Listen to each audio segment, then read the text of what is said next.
கட்டடங்கள் உருவாக வயக்காட்ட அடிச்சாங்க. பட்டினியில் பல நூறு விவசாயி மறிச்சாங்க. கண்ணை கட்டி விட்டது போல் தெரியாமலே நாம தட்டு கட்டு நிக்கிறோமே புரியாமலே.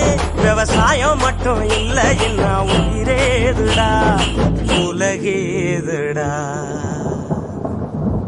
அம்மா போராடி தரும் மழைதான் அவாதாரமா நின்னா